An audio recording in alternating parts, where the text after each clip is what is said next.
വണ്ടികൾക്കാണെങ്കിലും മനുഷ്യന്മാർക്കാണെങ്കിലും സംഭവിക്കുന്ന ഒന്നാണ് break down.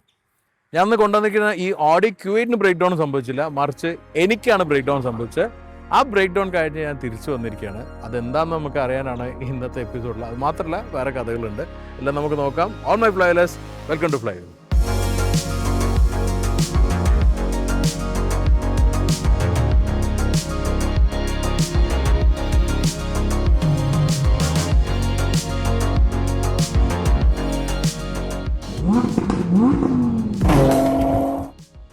ഇത് നമ്മുടെ പുതിയ ലോങ് ടേമർ കാറാണ് ഔഡി Q8. ഔഡിൻ്റെ സ്റ്റേബിളുള്ള ഫ്ലാഗ്ഷിപ്പ് SUV ആണ് Q8.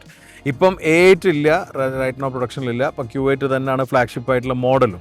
എന്നാൽ നിങ്ങൾ ഇൻ്റർനെറ്റിൽ സജീവമായിട്ടുള്ള ആൾക്കാരാകുമ്പോൾ ചിലപ്പം Q9 എന്ന് പറഞ്ഞൊരു മോഡൽ വരുന്നതിനെ കുറിച്ച് അറിഞ്ഞിട്ടുണ്ടാവും. ക്യാമോഫ്ലാഷ് ചെയ്തിട്ടുള്ള വാക്ക് അറൗണ്ട് എല്ലാം ഇൻ്റർനാഷണൽ മീഡിയാസെല്ലാം ചെയ്തിട്ടുണ്ട്. അത് ഇതിൻ്റെ മേലെ വരുന്ന ഒരു SUV ആയിരിക്കും. അതുവരെ ഇതാണ് ഏതെങ്കിലും ഫ്ലാഗ്ഷിപ്പ്, ഇതിൻ്റെ താഴെയാണ് Q7. അപ്പോൾ ഓഡി ഇന്ത്യ ഓഫർ ചെയ്തിട്ട് നമ്മൾ ഈ ലോങ് ടേമർ സാധാരണ നാട്ടിൽ എത്തിക്കുന്ന പോലെയല്ല. ഞാനിത് ബോംബെ നിന്ന് കാലിക്കറ്റ് വരെ ഡ്രൈവ് ചെയ്തിട്ടാണ് കൊണ്ടുവന്നത്. ഞാൻ മാത്രമായിരുന്നില്ല, എൻ്റെ ഫാമിലി ഉണ്ടായിരുന്നു. നമ്മളൊരു റോഡ് ട്രിപ്പായിട്ട് ഗോവയെല്ലാം ടച്ച് ചെയ്തിട്ടാണ് വന്നിട്ടില്ല. അപ്പോൾ ആ ഒരു സ്റ്റോറിയാണ് ഞാൻ ആക്ച്വലി നിങ്ങൾക്ക് കൺവേ ചെയ്യുന്നത്. നമ്മളൊരു ട്രാവലോഗ് പോലെ ചെയ്യണമെന്നെല്ലാം കരുതിയിരുന്നു, അത് നടന്നിട്ടില്ല. അതിന് കാരണം ഞാൻ പറയാം. എനിവേ, ഈ ഒരു എക്സ്പീരിയൻസ് ഒരു 1000 ചില്ലാൻ കിലോമീറ്റർ ആയിട്ട് നമ്മൾ ഡ്രൈവ് ചെയ്ത് വന്ന എക്സ്പീരിയൻസ് ഷെയർ ചെയ്യാൻ പോവാണ്. അതുപോലെ തന്നെ അതിൻ്റെ ഇടയ്ക്ക് ഉണ്ടായിട്ടുള്ള കുറച്ച് സർപ്രൈസിങ് ആയിട്ടുള്ള കാര്യങ്ങളും എനിക്കുണ്ടായിരുന്ന ഒരു ബ്രേക്ക് ഡൗണും എന്താണെന്നെല്ലാം പറയാം. എന്തായാലും അത് നമുക്ക് നോക്കാം. ഇതൊരു ചെറിയൊരു snapshot of my travelogue. Enjoy it.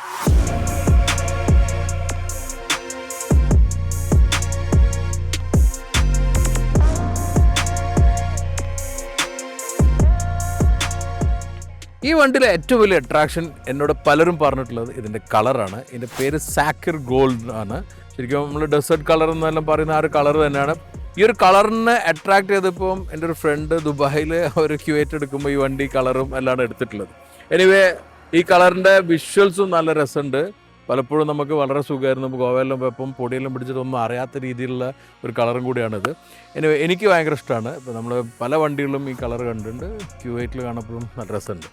Anyway, ഇത് 3 ലിറ്റർ 6 സിലിണ്ടർ എഞ്ചിനാണ്. 340 HP 500 Nm ടോർക്കുമാണ് ഇതിന് വരുന്നത്. 8-speed ഗിയർ ബോക്സ് ആണ്. ഓൾ വീൽ ഡ്രൈവ് കോത്രോ സിസ്റ്റം ഉണ്ട്. പിന്നെ ഇതിൽ മെയിൻ അട്രാക്ഷൻ ആയിട്ടുള്ള ഒന്ന് ഇതിൻ്റെ 21 ഇഞ്ച് അലോയ്സ് ആണ്. അത് തന്നെ ഗ്രേ കളർ കൊടുത്തു. ഇൻറ്റീരിയർ ആണെങ്കിൽ ഒരു ബ്രൗൺ ഫിനിഷ് ആണുള്ളത്. പിന്നെ Q8 വന്നിരിക്കുന്ന ഒരു coupe like design, coupe SUV ആണത്. അപ്പോൾ അതുകൊണ്ട് ഫ്രെയിംലെസ് ഡോറും എല്ലാം തന്നെ ഇതിൻ്റെ ഒരു അട്രാക്ഷനാണ്. മൊത്തത്തിലൊരു മാസ്കുലിൻ ഫീലാണ് ഇതിന് ശരിക്കും കിട്ടുന്ന. ആ ഒരു ബോൾഡായിട്ടുള്ള വീൽ ആർച്ചും എല്ലാം കൂടി ചേരുമ്പോൾ ശരിക്കും പറഞ്ഞാൽ എവിടെ പോയാലും ഫസ്റ്റ് കാര്യം എനിക്ക് മനസ്സിലായ നല്ലൊരു അട്രാക്ഷനാണ്, സ്പോട്ടി അട്രാക്ഷൻ. അത് ശരിക്കും ഞാനും എൻജോയ് ചെയ്തിട്ടുണ്ട്, എൻ്റെ ഫാമിലി എൻജോയ് ചെയ്തു. ഇവിടുത്തെ ഇപ്പം ഫ്രണ്ട്സും നമ്മളെ സ്റ്റാഫ് എല്ലാം ശരിക്കും അത് അഡ്മയർ ചെയ്തിട്ടുണ്ട്. എനിവേ, ഈ ഒരു സെഗ്മെൻറ്റിൽ ഒരുപാട് പ്ലേയേഴ്സ് ഇപ്പോൾ ഇല്ല. റെഡിലി അവൈലബിൾ ആയിട്ടുള്ള ഒരു കൂപ്പേ SUV ആണ് ശരിക്കും Q8. അവിടെ നിങ്ങൾ ആരെങ്കിലും ഈ ഒരു മാർക്കറ്റിൽ വണ്ടി വാങ്ങാനുണ്ടെങ്കിൽ പ്ലീസ് ഡു കൺസിഡർ ദിസ്. എന്തായാലും നമ്മുടെ സ്റ്റോറി കുറച്ചുകൂടി പിന്നെന്നാണ് തുടങ്ങുന്നത്. അവിടെ മുതൽ തുടങ്ങാം.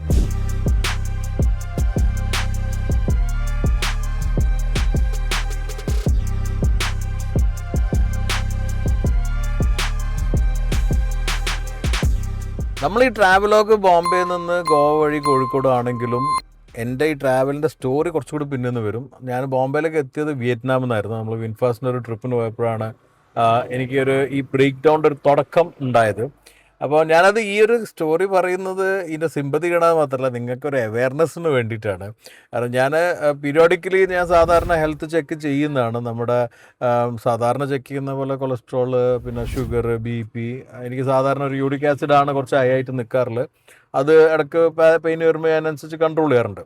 അപ്പം നമ്മൾ നോർമലി നോക്കുന്നതെല്ലാം ആണെങ്കിലും എനിക്ക് അറിയാതെ തന്നെ ഉള്ളിലൊരു പ്രശ്നം സംഭവിച്ചുകൊണ്ടിരിക്കുന്നുണ്ടായിരുന്നു. ലാസ്റ്റ് അത് എവിഡൻ്റ് ആയത് ഞങ്ങൾ വിയറ്റ്നാമിലുള്ളപ്പോഴാണ്. ഞങ്ങൾ വിയറ്റ്നാമിലുള്ളപ്പോൾ ഒരു ദിവസം ഞാനും റോഷനും ഉണ്ടായിരുന്നു. ഞങ്ങൾ ഹോട്ടലിൽ നിന്നും രാത്രി ഡിന്നർ കഴിഞ്ഞിട്ട് നമ്മളെ ഹോട്ടലിലേക്ക് നടക്കാൻ കരുതി. ഏകദേശം 1 കിലോമീറ്റർ ഉള്ളൂ. നടക്കുമ്പോൾ ഭയങ്കരമായിട്ട് വേർത്തപ്പം റോഷൻ വെച്ച് എന്തോ നിങ്ങൾ വേർക്കുന്നുണ്ട്, നമുക്ക് ടാക്സി എടുക്കണമെന്ന് വെച്ചു. ഞാൻ പറഞ്ഞു ടാക്സി എടുക്കൊന്നും വേണ്ട, കളിയൊന്നും ഇല്ലാത്ത വർക്കൗട്ടൊന്നും ഇല്ലാത്തതുകൊണ്ടുള്ള വേർപ്പായിരിക്കും എന്ന് കരുതി. പക്ഷേ എനിക്ക് ആ സമയത്തെല്ലാം തന്നെ നമ്മൾ ശ്രദ്ധിച്ചിട്ടുണ്ടാവും. റീസെൻ്റ് എനിക്ക് നല്ല വയറുണ്ടായിരുന്നു വീഡിയോസിലെല്ലാം. അത് തിന്നിട്ട് മാത്രമല്ല, തിന്നതിനേക്കാളും വയറുണ്ടായിരുന്നു. അത് പിന്നീട് മനസ്സിലായ ഒരു ബ്ലോട്ടിംഗ് ആണെന്നില്ല. അപ്പോൾ എനിവേ, ആ സമയത്ത് ഞാൻ കരുതിയ ഒരു ഗ്യാസ് ട്രബിൾ ഉള്ളതുകൊണ്ടോ ബ്ലോട്ടിംഗ് ഉള്ളതുകൊണ്ടോ ഉള്ളൊരു സഫക്കേഷനാണ്. അപ്പോൾ എനിക്ക് ബ്രീത്തിങ് മാത്രം ഒരു ചെറിയ പ്രശ്നമുണ്ട്. അപ്പോൾ ഫുഡെല്ലാം കൺട്രോൾ ചെയ്ത് അങ്ങനെയെല്ലാം പോയി. ബോംബെയിലെത്തി നമ്മൾ യാത്ര തുടങ്ങിയിട്ട് ഞങ്ങൾ ബോംബെ വഴി പിന്നെ ഗോവ വഴിയെല്ലാം വന്നു. അപ്പോഴെല്ലാം തന്നെ ഈ ബ്ലോട്ടിങ് പ്രശ്നമുണ്ട്, ഭക്ഷണം കുറവായിരുന്നു, കുറച്ചേ കഴിക്കുന്നുള്ളായിരുന്നു. പക്ഷേ എനിക്ക് ഗോവ എത്തിയ മുതലൊരു കഫ് സ്റ്റാർട്ട് ചെയ്തു, നല്ല സിവിയർ ചുമ. ഈ ചുമ കണ്ടിന്യൂ ചെയ്തു. അപ്പോൾ ഞങ്ങളുകൊണ്ട് തന്നെ ഒരു ദിവസം എക്സ്ട്രാ ഗോവയിൽ നിന്ന് വൈഫ് പറഞ്ഞ് നമുക്ക് അങ്ങനെ ട്രാവൽ ചെയ്യേണ്ട, നിങ്ങൾ നിന്നിട്ടൊന്ന് ഫ്രഷ് ആയിട്ട് പോകാമെന്ന് പറഞ്ഞാൽ ചുമ കുറഞ്ഞിട്ടില്ലെങ്കിലും കുറച്ചുകൂടി ബെറ്ററായി തോന്നിയപ്പോൾ നമ്മൾ ട്രാവൽ ചെയ്തിട്ടാണ് വരുന്നത്.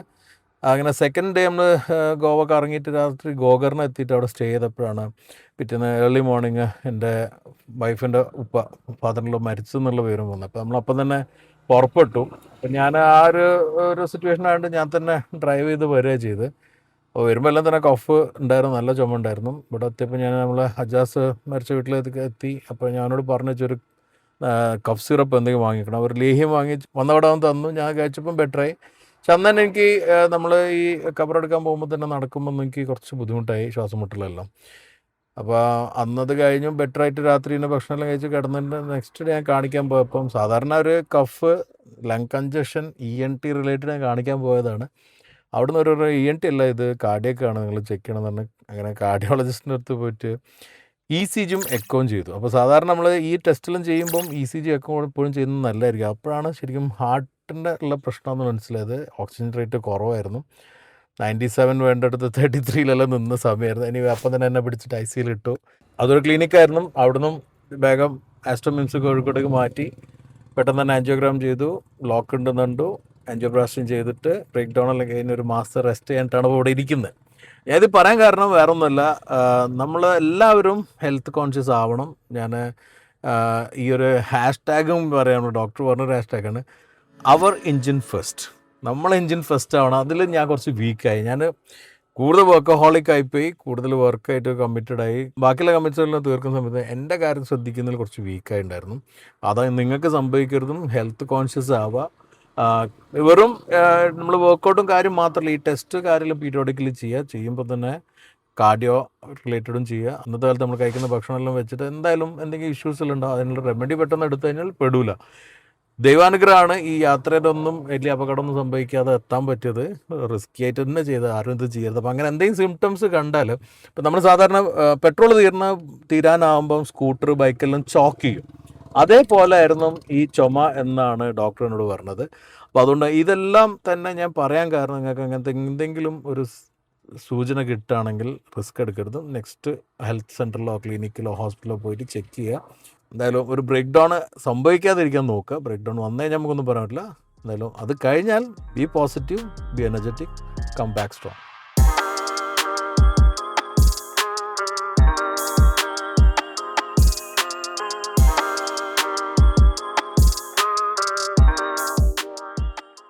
നമ്മൾ ബോംബെയിൽ നിന്നാണ് ശരിക്കും നമ്മൾ ട്രിപ്പ് സ്റ്റാർട്ട് ചെയ്യുന്നത്.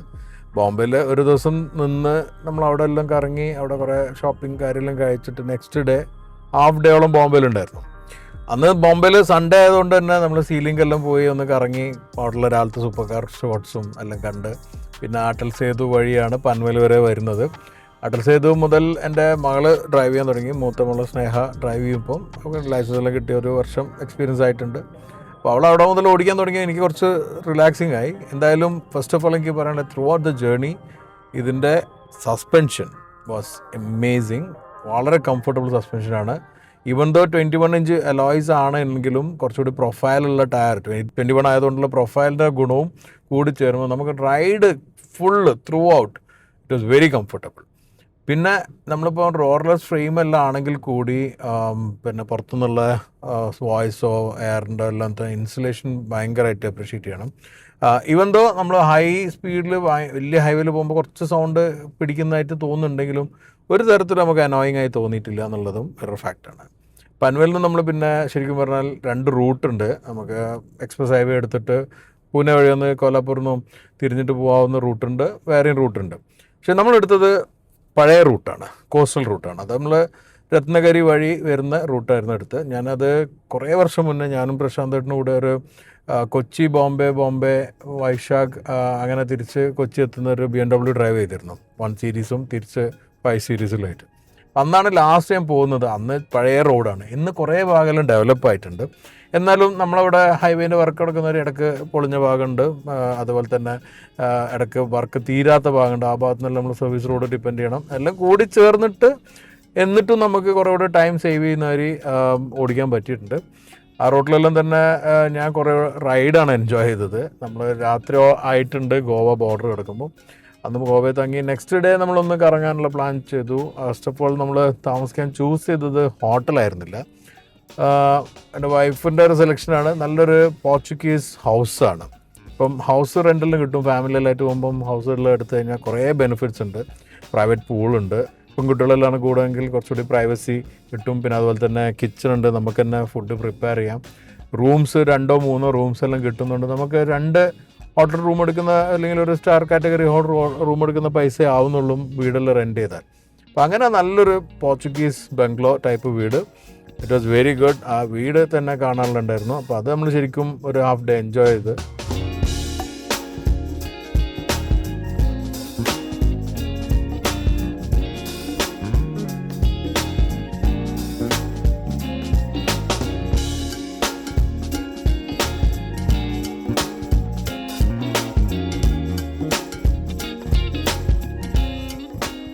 പിന്നെ ഞങ്ങൾ ശരിക്കും പറഞ്ഞാൽ നമ്മൾ ഗോവയെ പോയി തയമ്പിച്ച ആൾക്കാർ, നമ്മൾ ഹോട്ടൽ ജേർണലിസ്റ്റുകൾ, കാരണം എല്ലാ ഇവൻറ്റും നടക്കുന്ന ഒരു സ്ഥലമാണ് ഗോവ. അപ്പോൾ അതുകൊണ്ട് പോയി ശീലമായിട്ടുണ്ട്. അപ്പോൾ നമ്മൾ വളരെ സെലക്റ്റീവ് കുറച്ച് സ്ഥലത്തേ പോയിട്ടുള്ളൂ. എല്ലാ ടൂറിസ്റ്റും എത്തുന്ന സ്ഥലത്തൊന്നും പോയില്ല. പക്ഷേ എനിക്കെപ്പോഴും പോകുമ്പം ഫാമിലിനെ കൊണ്ടുപോകണം തോന്നിയ കുറച്ച് സ്ഥലങ്ങൾ. അതിലൊന്നായിരുന്നു നമ്മുടെ IBW പോലുള്ള ഇവൻറ്റ്സ് എല്ലാം നടക്കുന്ന ഏരിയയിൽ പോയി. വാഗത്തൂർ കലങ്കോട്ടെല്ലാം ഭാഗം അവിടെ നമ്മൾ ഹിൽ ടോപ്പ് പോയി. അവിടെ നിന്നും ഇതിൻ്റെ ചെറിയ ഓഫ് റോഡിങ് കേപ്പബിലിറ്റി നമ്മൾ ചെക്ക് ചെയ്തു. കാരണം അവിടെ ഒരു ഹിൽ ടോപ്പ് ഉണ്ട്. മുമ്പ് നമുക്ക് ഓപ്പൺ ആയിട്ട് ഗ്രൗണ്ട് കൂടെ കയറി പോകായിരുന്നു. ഇപ്പം അതൊരു കൺട്രോൾ ചെയ്തിരിക്കണം അവരെന്ത് ചെയ്ത് ചിലർ പാർക്കിംഗ് ഇത് തുടങ്ങിയിട്ടുണ്ട്. അപ്പോൾ പാർക്കിങ്ങിൻ്റെ ഫീ എടുത്തു കഴിഞ്ഞാൽ അതൊന്നും നമുക്ക് കയറി പോകാം.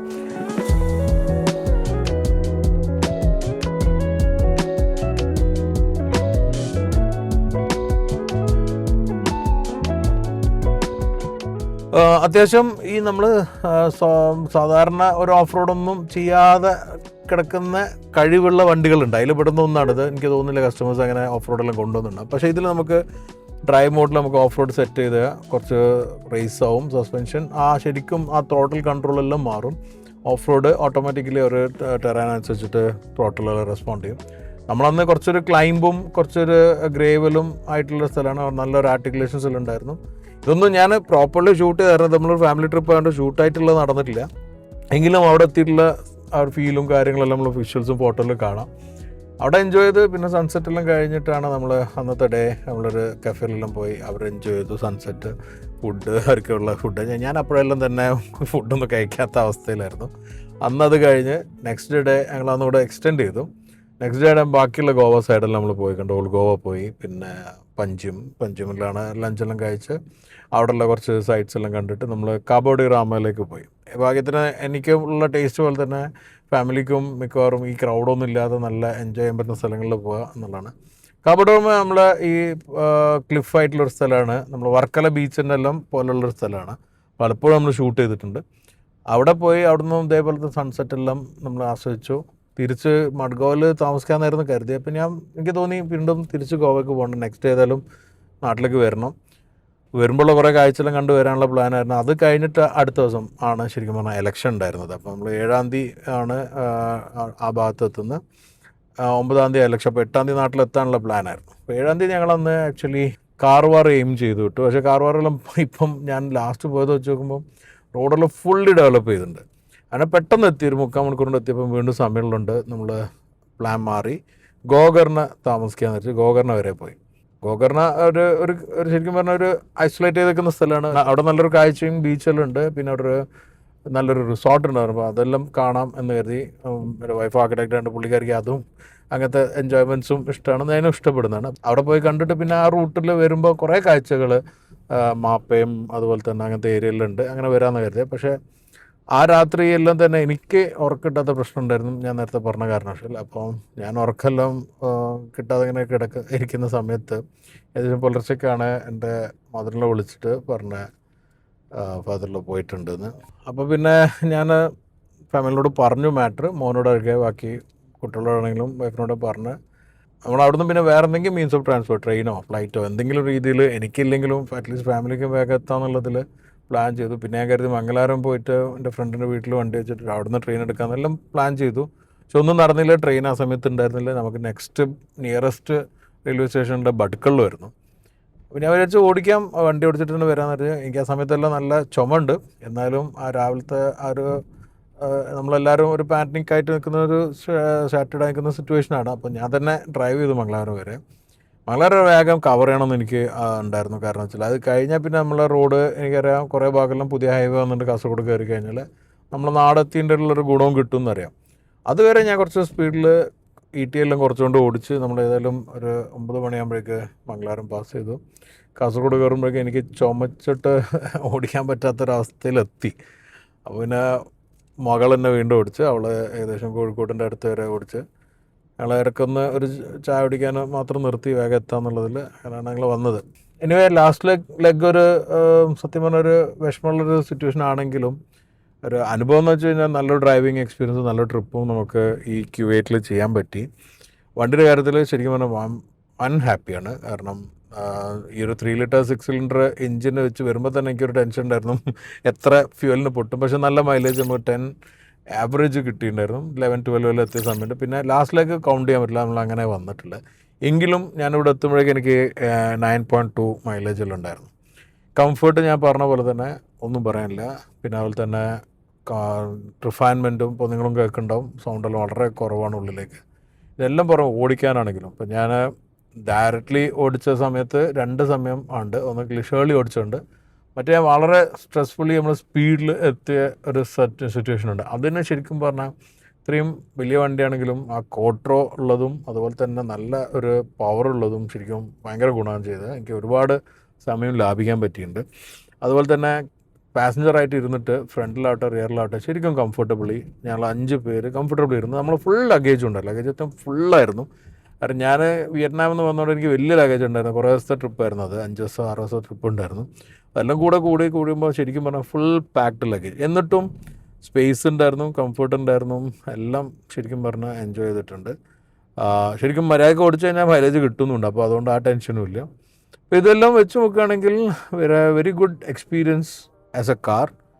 ആൻഡ് കുറച്ച് തിരിച്ചറിവും ഉണ്ടായി, അത് ഞാൻ പറഞ്ഞതാണ്. അപ്പോൾ നിങ്ങളും അത് കണക്കിലെടുക്കണം. ഞാൻ അതുകൊണ്ടാണ് ഇങ്ങനെ ഒരു എപ്പിസോഡിൽ കൊള്ളിച്ചത്. അല്ല സാധാരണ ഇങ്ങനെ പേഴ്സണൽ കാര്യങ്ങൾ അങ്ങനെ പറയാറില്ല, പക്ഷേ ഇത് ഒരു അവെയർനെസ് എന്നുള്ള രീതിയിൽ പറഞ്ഞു. അപ്പോൾ നിങ്ങളും ആ രീതിയിൽ അവെയർഡ് ആവുക. 1-2 കാര്യം പറയാനുള്ള, ഈ ഹൈവേ യൂസെല്ലാം വരുമ്പോൾ നമ്മളെ നാട് എത്രയോ ബെറ്ററാണ്, അത് ശരിയാണ്. എന്നാലും നമുക്ക് തോന്നുന്ന ഒരു കാര്യമുണ്ട്, ഇത്രയും നല്ലോണം ശ്രദ്ധിക്കുന്ന കുറേ ഇമ്പ്രൂവ് ചെയ്ത ആളുകൾ ഇനി ചെറിയ കാര്യങ്ങൾ കൂടെ ഇമ്പ്രൂവ് ചെയ്താൽ റോഡിൽ നമുക്ക് വളരെ പീസ്ഫുള്ളായിട്ട് വണ്ടി ഓടിക്കാൻ പറ്റും. അതിലൊന്ന് ഹൈവേയിലുള്ള സ്പീഡ് ട്രാക്ക് മെയിൻറ്റെയിൻ ചെയ്യുന്നതാണ്. അതേപോലെ തന്നെ നിങ്ങൾ ഈ ഹൈവേയിൽ, പ്രത്യേകിച്ച് ഞാൻ ഹൈവേയിൽ പറയാൻ കാരണം നമ്മൾ കൂടുതലും ഹൈവേ കെട്ടിയിരുന്നുകൊണ്ട് ഹൈവേയിൽ 2 വീലേഴ്സ് കയറി കഴിഞ്ഞാൽ നിങ്ങൾ കഴിയുന്നതും ലെഫ്റ്റ് ലൈൻ തന്നെ കീപ്പ് ചെയ്യുക. ഇനി ഓവർടേക്ക് എൻഡിൽ കയറുമ്പം സെക്കൻഡ് ലൈൻ, അത് നടുവത്തെ ലൈനും ഉപയോഗിക്കാം. ഫാസ്റ്റ് ലൈനിൽ വരാതിരിക്കുക. എന്ത് സ്പീഡിൽ നിങ്ങൾ പോയി അതിലേക്ക് വരാതിരിക്കുക. കാരണം വരുന്ന വണ്ടികൾക്ക് ആ സ്പീഡിൽ ബ്രേക്ക് ചെയ്യാനോ മറ്റൊന്നും പറ്റാതിരിക്കുക. ഇതിലൊരുപാട് ഇൻസിഡൻസ് ഉണ്ടായിട്ടുണ്ട്. പെട്ടെന്ന് കയറി അവർ ചിലതും സർവീസ് റോഡിൽ നിന്ന് കയറി എൻട്രി ചെയ്ത് നേരെ ഫാസ്റ്റിലേക്ക് വരുന്നെല്ലാം കാണാം. പിന്നെ മെയിൻലി നമ്മുടെ പ്രൈവറ്റ് ബസ്സുകളും KSRTC ആണെങ്കിലും വളരെയധികം ബുദ്ധിമുട്ട് ഇങ്ങനത്തെ കാര്യത്തിന് ഉണ്ടാക്കുന്നുണ്ട്. നിങ്ങൾക്ക് അലൗ ചെയ്തിട്ടുള്ള സ്പീഡ് 80 ആണെങ്കിൽ അതിൽ തന്നെ പോവാതിരിക്കുക. കാര്യം നിങ്ങൾക്ക് സ്പീഡും ടൈമെല്ലാം മെയിൻറ്റെയിൻ, പക്ഷേ 80ന് മേലെ പോലെ ഒരു സെക്യൂരിറ്റി ഇല്ലാത്ത വണ്ടികളാണ് നിങ്ങൾ ഓടിക്കുന്നത്. കാരണം ട്രക്കിൻ്റെ ചാസിൻ്റെ മേലെ ബസ് ഓടിയിട്ട് ഓടിക്കുമ്പോൾ അത്ര തന്നെ സ്റ്റെബിലിറ്റിയും. കാരണം ഞാൻ കഴിഞ്ഞ തവണ കണ്ടൊരു കാര്യമാണ്, ഈ ചില ജോയിൻറ്റ്സ് എല്ലാം ഉണ്ട് റോട്ടിൽ, അതൊന്നും ഫുള്ളി പെർഫെക്റ്റ് ആയിട്ടുള്ള ഹൈവേ ഉണ്ട്. നമുക്ക് വലിയ അനുഗ്രഹം ഇത്രയും വലിയ ഹൈവേ ഉണ്ടെങ്കിലും അതൊക്കെ മിസ്സിങ് ആയിട്ട് നിൽക്കുന്ന കുറേ എലമെൻറ്റ്.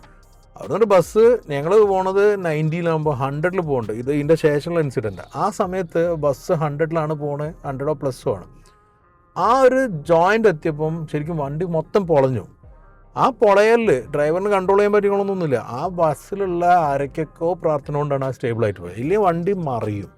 ഇക്കാര്യങ്ങൾ വളരെയധികം ശ്രദ്ധിക്കുക. നമ്മൾ റോഡ് യൂസ് ചെയ്യാൻ ഒരു നല്ല റോഡ് ഉണ്ടാകും. നമ്മളെ കുറച്ചുകൂടിയും കൾച്ചേർഡായിട്ട് ഡ്രൈവ് ചെയ്യുന്ന കാര്യത്തിൽ എന്തായാലും ശ്രദ്ധ വരണം.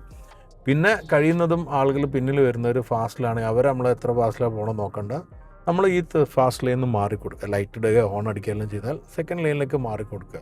അത് അവർക്ക് പോകാനുള്ള ലൈൻ. അവരെന്ത് എമർജൻസിയോ എന്തിലാണ് വരുന്നത് നമുക്കറിയില്ല. അപ്പോൾ ഞാൻ തന്നെ എമർജൻസി ആയിട്ട് വന്നതുകൊണ്ട് എനിക്ക് പറയാൻ പറ്റും, നമ്മൾ വരുമ്പം ആളുകൾ എന്തിനാണ് പോകുന്നത് എന്നുള്ള രീതിയിലാണ് നോക്കുന്നത്. പക്ഷെ നമുക്കൊരു സാഹചര്യം ഉണ്ട്, തിരിച്ച് നാട്ടിലെത്താനുള്ള ഒരു മരണമുള്ളതായിട്ട് സംഭവമുണ്ട്.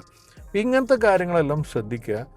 അതും കൂടെ ആയി കഴിഞ്ഞാൽ നമുക്ക് ഈ കിട്ടിയ റോഡിൻ്റെ ഈ പുതിയ ഹൈവേൻ്റെ എല്ലാവിധ എൻജോയ്മെൻറ്റും നമുക്ക് ചെയ്യാൻ പറ്റും. ഇതും അഗെയിൻ ഒരു റിക്വസ്റ്റാണ്, എന്തായാലും പാലിക്കുക. സോ ഈ ഒരു എക്സ്പീരിയൻസ് ഷെയറിങ് നിങ്ങൾക്ക് ഗുണകരമായെന്ന് കരുതുന്നു, അതുപോലെ തന്നെ ബോറടിച്ചില്ല എന്ന് കരുതുന്നു. ഞാൻ ഈ ഹെൽത്തിൻ്റെ കാര്യത്തിൽ ഒന്നും കൂടെ പറയാൻ, അവർ എൻജിൻ ഫസ്റ്റ്, അതാണ് നമ്മളെപ്പോഴും ശ്രദ്ധിക്കേണ്ടത്. ആ കാര്യത്തിൽ എല്ലാവരും ഒന്ന് ശ്രദ്ധ കൊടുത്താൽ. നിങ്ങൾക്ക് എന്താണ് നിങ്ങളുടെ അഭിപ്രായം, നിങ്ങൾക്ക് അങ്ങനത്തെ വല്ല അനുഭവങ്ങൾ ഉണ്ടായിട്ടുണ്ടോ എന്നുള്ള കമൻറ്റിൽ പറയുക. അതല്ല ഇനി ഞാൻ പറഞ്ഞതിനേക്കാളും നിങ്ങൾക്ക് അറിവുണ്ടെങ്കിൽ അതും ഷെയർ ചെയ്യുക, ബാക്കിയുള്ളവർക്കും ഇൻഫോർമേറ്റീവ് ആവട്ടെ. അടുത്താണ് നമ്മൾ ഇനി പുതിയൊരു എക്സൈറ്റിംഗ് എപ്പിസോഡ് കാണുന്നവരെ stay safe and enjoy living and be healthy.